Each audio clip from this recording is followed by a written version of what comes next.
Kasagaran sa mga lungsod o parokya sa probinsya sa Sugbo namugna sa ikaduhang bahin sa 19th century.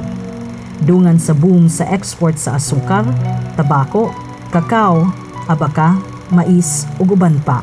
Mga mistisong insik ug katsila gikan sa distrito sa Parian mao ang namuhunan sa mga dagkong plantasyon sa lain-laing dapit sa probinsya.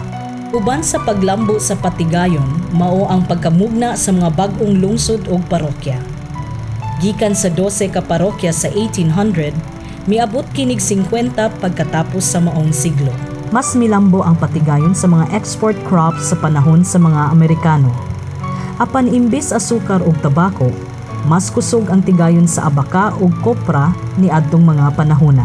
Pipila ka tuig human sa ikaduhang gubat sa kalibutan, labing mihinay ang negosyo sa export crops gawas lamang sa kopra.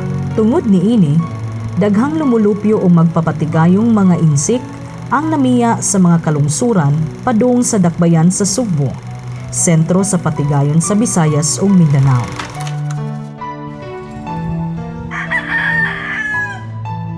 Sulod sa hataas nga katuigan, daghang lungsod ang wala kaayoy kausaban ug mga kalambuan. Daw gibiyaan sila sa panahon.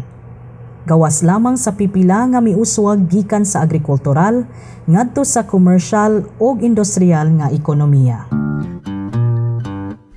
Sa tumong og tinguha pagpalambo pagbalik sa mga kalungsuran, usa ka partnership ang naumol taliwala sa kagamhanan sa probinsya sa Sugbo ug sa Ramon Abuaytis Foundation Incorporated o RAFI niadtong 2008. Pinaagi sa Cebu Provincial Government o Ramon Abuaytis Foundation Incorporated, namugna ang Expanded Green and Wholesome Environment that Nurtures Our Cebu program. Ang tumong og tuyo sa IGWEN, the Expanded Green and Wholesome Environment that Nurtures Our Cebu program, is to create a livable Cebu. No? It is to create a province or a town or a city where everyone is comfortable to live, to work, to play, and invest in business. May good ni nga ang mga LGU yun mo ay nagpadagan nga to sa ground. Kasi sila manggod ni dito, sila may duna bitay inguntang responsibilidad pagpatuman sa unsay mga gipanginhanglan sa development sa ilahang tagsa-tagsa nga mga lugar.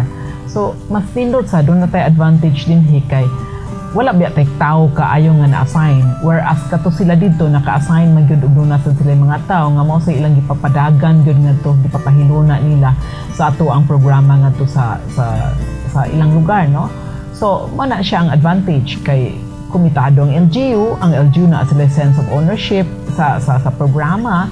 And then mo nang mo participate yun sila kay naman gud sila buy-in kay doon naman ni sila mga benepisyo pod nga makuha gikan dinhi sa programa. Ugma atong sayran pagdugang kung unsa ang Expanded Green and Wholesome Environment that Nurtures Our Cebu program.